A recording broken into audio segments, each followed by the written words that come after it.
So welcome to part 2 of how we repair, maintain and preserve an old lime built wall. So today we're going to demonstrate how to lime point.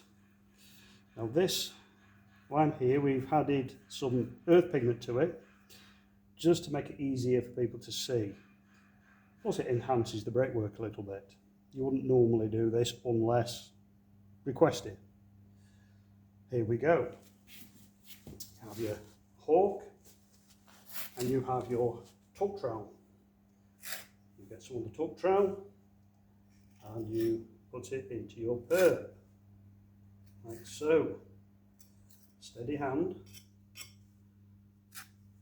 Don't get it all over the brick. And do it flush to the face of the brick. Next, nice and easy, in and flush to the brick. Now because these bricks are stepped out, you also want to get a little bit onto the end of your trowel. Just tuck it underneath nice and neatly there and then come up. I'll repeat that. Bit on the end of your trowel, tuck it in, make sure it's compacted and then go up. Trim off if necessary and tidy up. We then go into the other perbs of this soldier course. Start at the top, making sure that joint is filled from the back to the front. You want to be looking at between 25 to 30 millimetre depth after the joint's been raked out.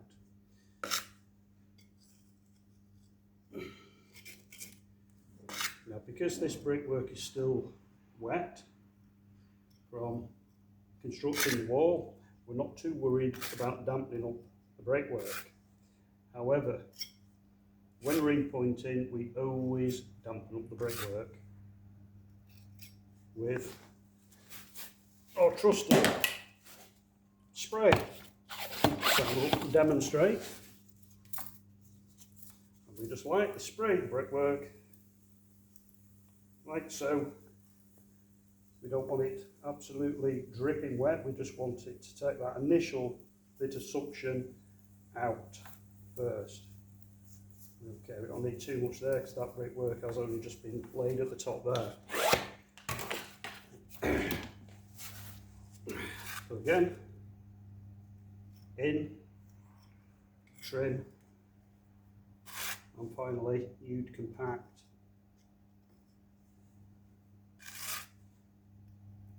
Like so.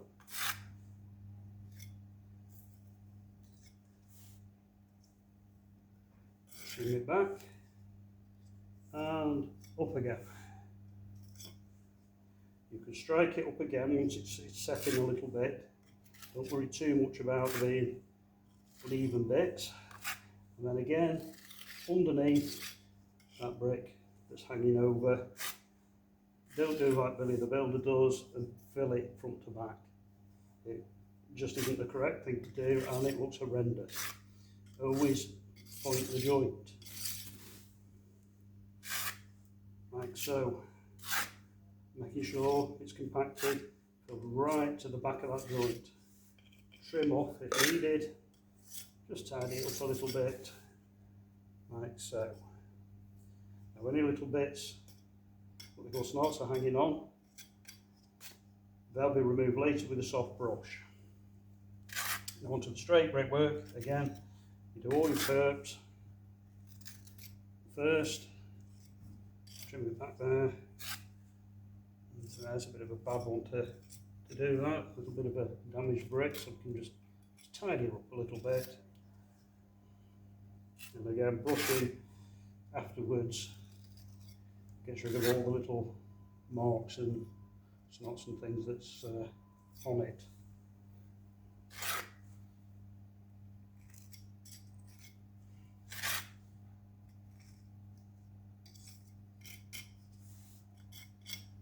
you've got to have a fairly steady hand, because you don't want to be wobbling all over and getting it on the face of the brick. If you do get it on the face of the brick, and obviously you'll be using lime because we're not showing you in sand and cement, we don't do that. If you do get some on the brick, you can gently remove it with a soft sponge and a bit of white vinegar. That will bring it off for you. But if you smear the whole of the building in it, well then you're going to have to call in the specialist to clean your building and then repoint it. But this is only line pointing that we do. Cement pointing is slightly different from this, ever so slightly. Cement pointing, it just, yeah, we don't even go there. It's too hard, it repels water, traps water in. It really is the wrong product for historical or earlier brickwork that's been done with lime. Now this method, if you were pointing, say, cut stone for example, which has got nice joints in, you do exactly the same method as this. However, if you were pointing up stonework that is a rough cut stone, you do it completely different, and we will give a demonstration on that one of these days. But at the moment, we'll stick with showing you how to do bricks. We will be doing a demonstration shortly on lime plastering for anybody out there that is wanted to either do some repairs on their old cottage, their Victorian townhouse. We can give you a quick run through on lime plastering. However, if you've never attempted any kind of plastering whatsoever, I really recommend that you've got somebody in who specialises in lime plaster work, because it isn't the easiest thing. It may look easy, but when you actually come to do it, it's very difficult. Right, so in a second, I'm just going to run this last bed in, and then we're going to show you the penny roll. I know we showed you in the last video, but we'll give you a more exact look at it in this video. Don't want to do the whole wall because we do have the apprentice coming in this afternoon who's going to, for his first time, practice cut pointing. Because obviously we don't want to put him on a 300-year-old wall to practice. That would not be good, and I don't think it would go down very well with the likes of English heritage. So we build a little wall and he practices on that, and when he's messed it up and it's covered in mortar, we then use that wall to do demonstrations on lime plastering. So it doesn't really matter if he gets it all over the bricks. Again, you go to the face of that brick, you don't come across it on an angle. That would be wrong. That would be ruining the design of the brickwork. And so we spent time and effort designing the building and the brickwork to have a step in it. So why fill it out with a great big lump of mortar? That's all it's going to do is gather water in it. Right, let's do that one, just to even it up, and then we'll have a go with the penny roll. Give you an idea of what to do.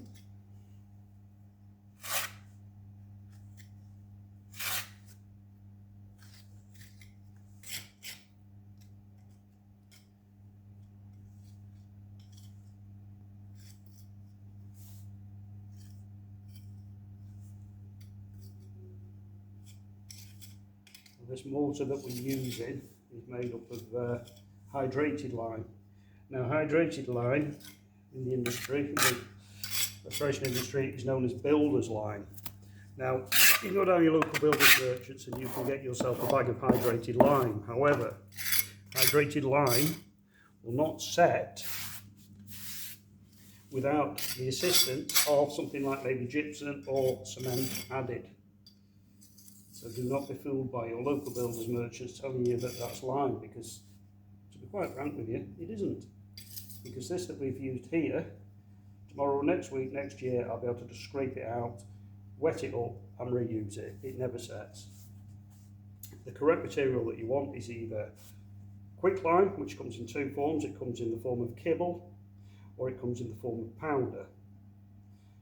If you do use quicklime, I'd really go on a course before you attempt it. It is a vital material.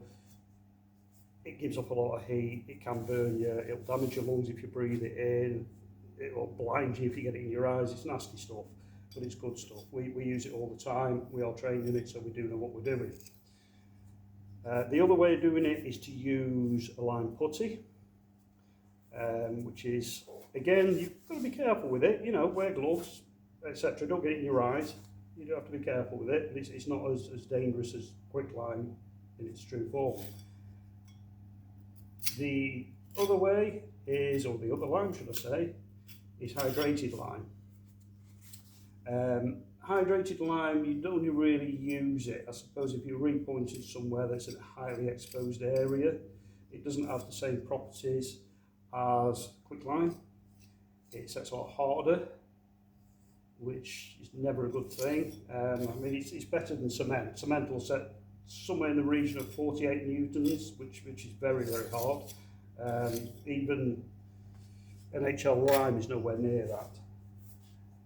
But the one we do recommend would be to use a lime putty if you're a novice and you've never had to go with lime before.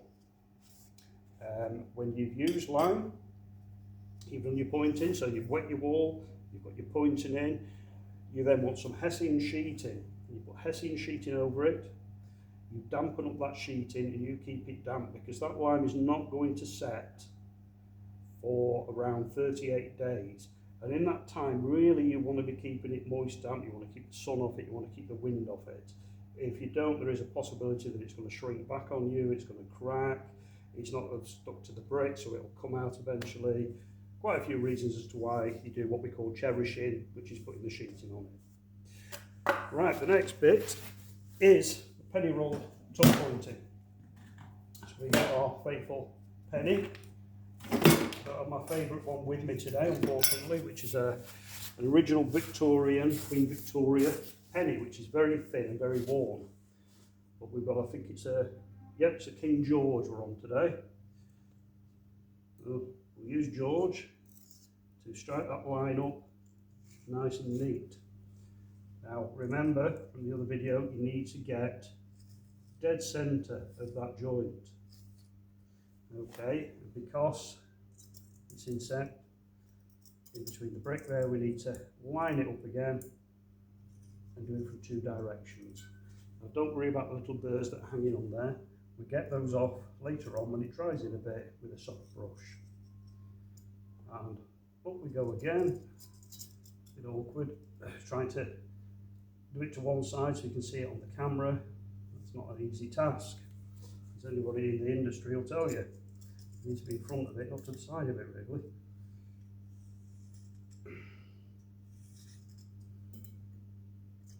You don't want to be going too deep with your penny. About a millimetre, maybe two. It's only for effect. It doesn't actually technically do anything. It just probably opens up the mortar a little bit and just allows a little bit of moisture to escape, but it's more of an effect. As you can see, you strike it with your penny there, and you're getting those lovely lines in it. And you'll probably notice that you'll get a lot of Victorian brickwork, early Victorian brickwork, that's actually done with penny roll. You've probably never noticed it before. I know when we first started doing the heritage brickwork on the Victorian townhouses, I'd seen it, but never really sort of took any notice of it. And when we did take notice of it, it's when we started doing the grade 1s and 2s, and obviously it had to be like for like, rather than just a bit of line pointing. So that's when we started doing it, and I found I preferred to do it traditionally with an old penny. Now whether back in the day the bricklayers used an old penny, which I very much doubt, it'd have been nice to think that they did. Now those lines there, we can't get in with the straight edge, so we very carefully run it with the trowel just to give that effect.